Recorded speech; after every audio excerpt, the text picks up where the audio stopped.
Hi, welcome to Myers ASMR. How are you? Are you feeling wonderful and relaxed? Shake that stress off. Hey, find a way to be satisfied anyway, no matter what. Whether you have exactly what you want, whether you're on your way, find a way to be satisfied anyway. Well, hopefully I'll be satisfied with this peppers, onion, sausage, cabbage, and rice meal that I just mixed up.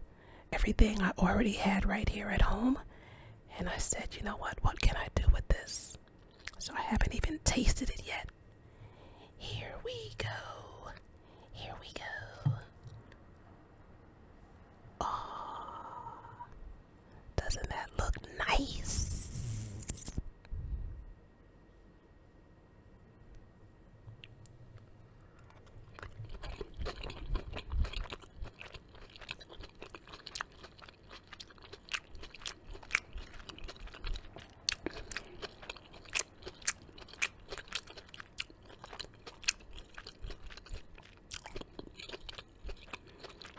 Really good.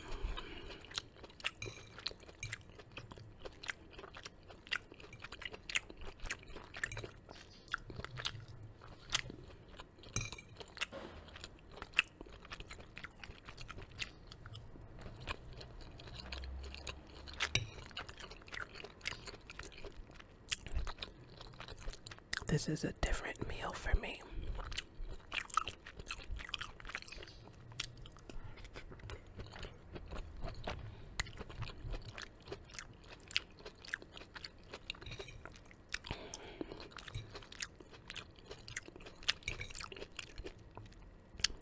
I taste the cayenne. You gotta have that kick.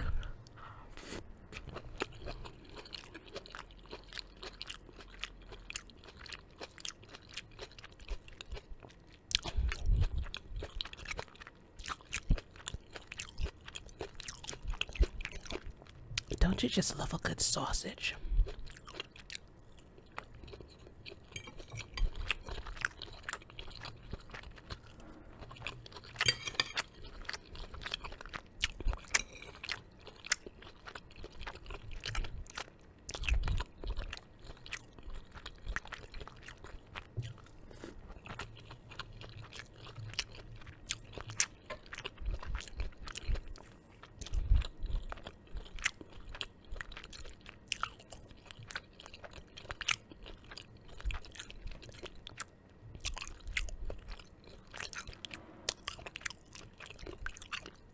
For me, it's different. It's a bit atypical, but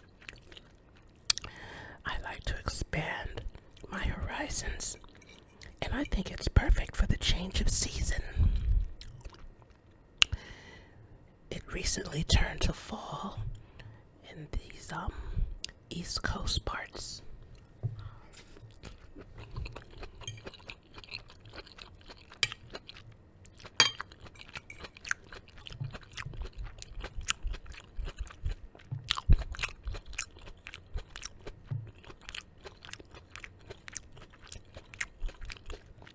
This was so easy to make.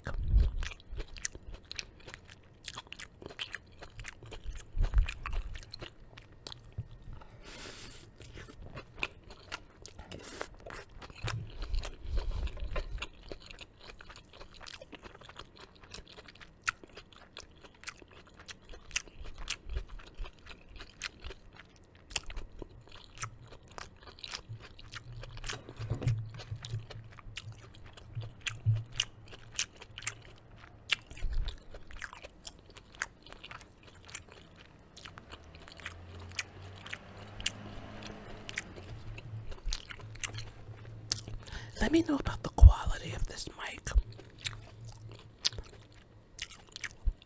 Like, am I using it right? Is it supposed to be tilted? Like, which way does it sound better? Like this? Or like this? Or like this? Or maybe I'm supposed to turn it all the way around. Like this?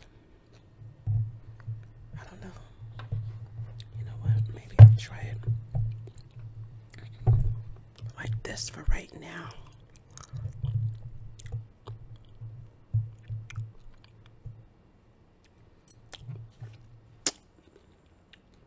I'm so used to using my clip on.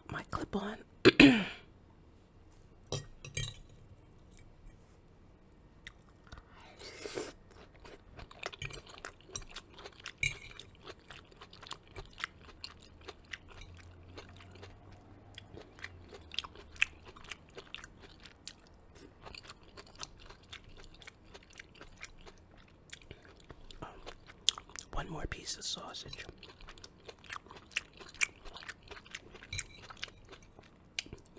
I didn't want to have too much sausage because I'm already having ground beef for lunch.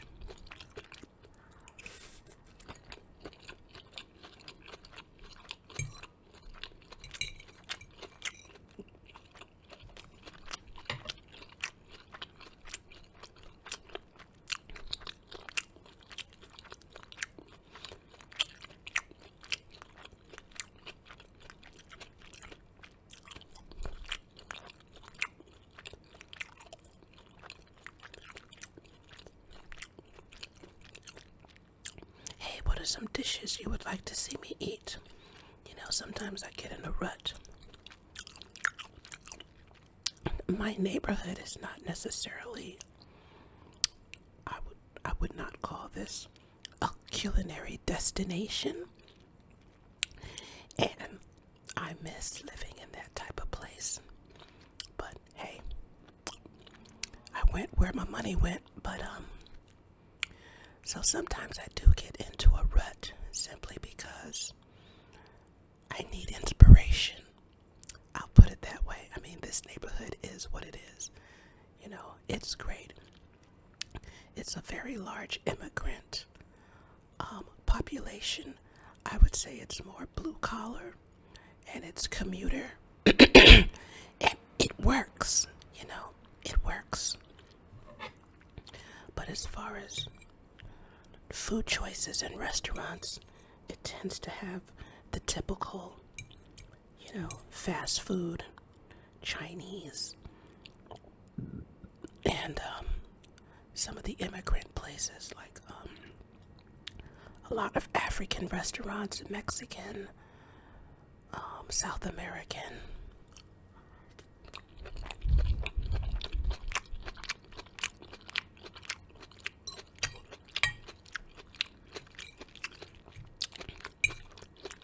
Caribbean.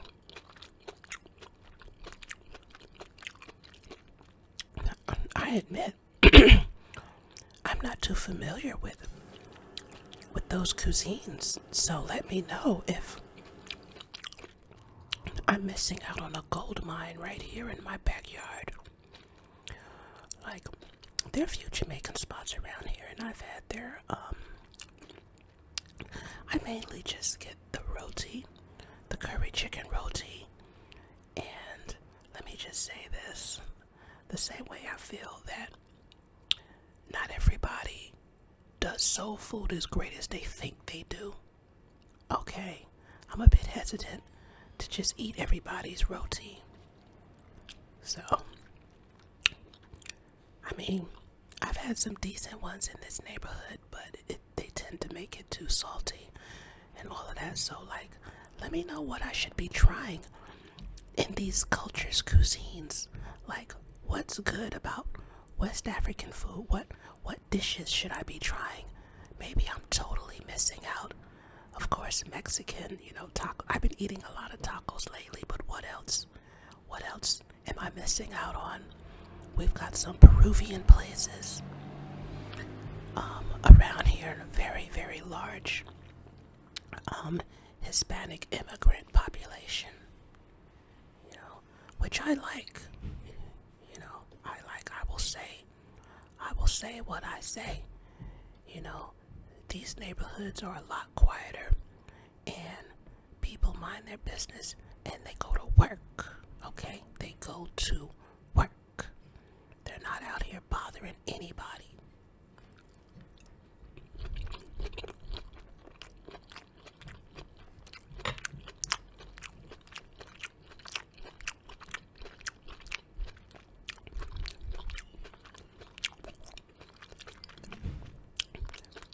they tend to emphasize education.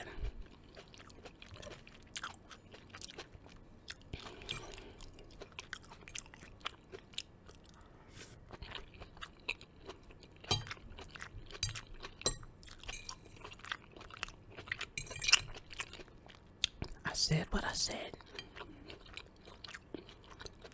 And I can say that because I've lived in different communities. And I've seen how the demographics have changed over the decades.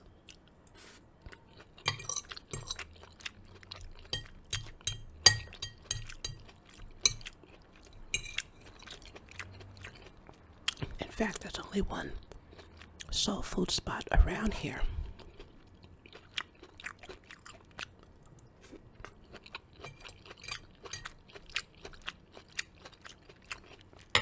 And thank goodness they're doing it right. They know what they're doing.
This is brown rice. That's the only kind of rice that I cook.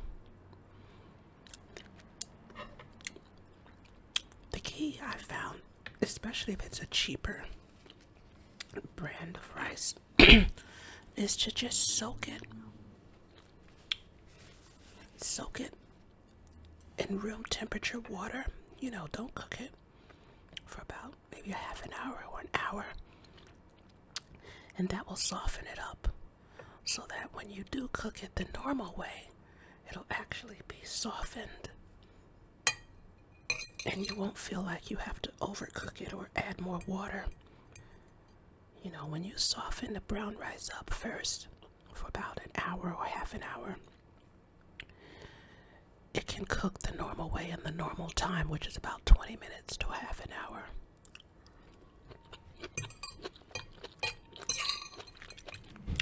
So when I did that, my rice came out perfect, nice and fluffy and soft, and it tastes really good.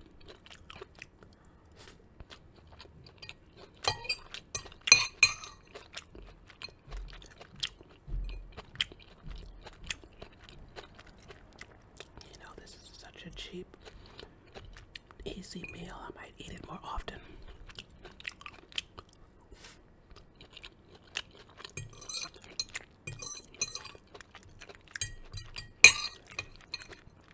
It's seasoned with soy sauce and a few dashes of sesame oil.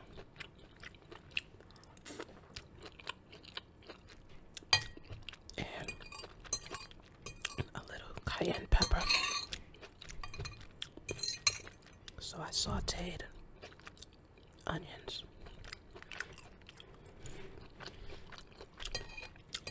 and the sausage.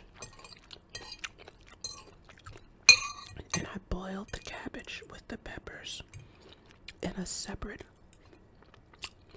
pot. Then I drained the water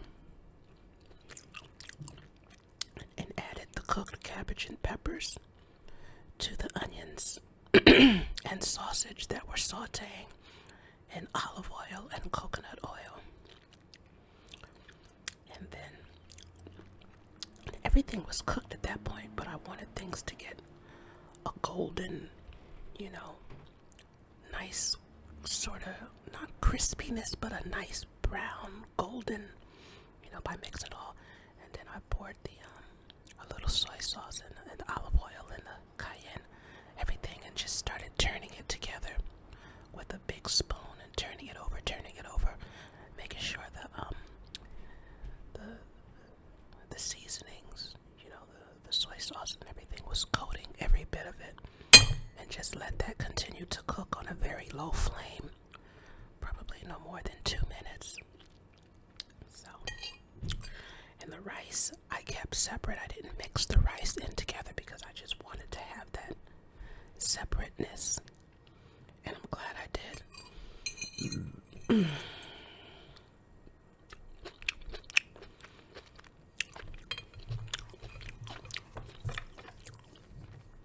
So easy. I don't do as much cooking as I'm capable of. Like, I grew up cooking, so it's really hard for me to understand people who think cooking is so hard. That's why I try to break it down for you. When I do make things, I try to tell you exactly how I did it, so you can see how easy it is. And it doesn't take much time at all. Now, as far as cutting up the cabbage and the peppers and the onions, there's no real science to it. You just cut it, into the pieces that you feel would be comfortable for you to eat. Your bite-sized pieces. When I cut the peppers, it was leftover tops of bell peppers that I had cut off the tops of 3 of them, and I just put them aside for later. So I just cut around that and just threw it in the pan. It wasn't any real, it's gotta be finely chopped and diced. Who's got time for that? And think about it. Those little things might be falling off your fork. It's kind of hard to pick up with a fork. So I was thinking that too as I was cutting. Like, when I'm eating this thing, I just want to dig in, especially if the cabbage is cut a certain size. You kind of want things to be, I guess you want them to be of relative size, whatever makes sense for you. Basically, that's really what cooking comes down to. Whatever makes sense to you. It's a whole lot of trial and error. When I'm looking for a recipe, like me and my friend, well, he makes a full-time job out of going to different food pantries, and he gives the food to people in need, and he gives a lot of food to me. Sometimes I actually go myself with him, and I need to find ways to cook. Okay, so you might get a box of produce. It looks like it came from a farmer's market, and it's got a huge head of cabbage, more peppers than you need, a bunch of onions and carrots and zucchini and squash, all in the same box. Oh, and you got some radish. Sometimes you'll get a butternut squash. You know what I mean? It's like, sometimes it's things that I don't normally eat or buy or cook, or things that I'm not even thinking about. So I'm like, okay, I got a bin full of squash. What am I going to do with this? That's why I love going to emeralds.com. He's not sponsoring this. Me and Emeralds do not know each other, but I've been going to his website for a couple of decades now, and he does not fail with his recipes. Okay, the man knows food, and he knows food combining and flavor and all of that. He knows what tastes good. So everything that I've tried of his has always come out spectacular. And of course, I always put my own finesse and finagle it the way I want to, because I find that a lot of recipes tend to put more ingredients than you really, really, really need for something that I can understand taste and flavor. But sometimes we ain't got all that on hand, okay? And I'm not going hunting for all of that, whatever. So usually I'm just going to use whatever I have right here. I pretty much never have any kind of stock on hand, and water suits just fine. Okay, if you don't have butter, well, maybe olive oil is better for you anyways. Sometimes I don't even have eggs, but you know, now for a cake you probably do need eggs, but like for my patties, my salmon patties, I'll just put a little oil and it's fine. So anyways, let's see. Oh, I know what I need to do. I need to take a sip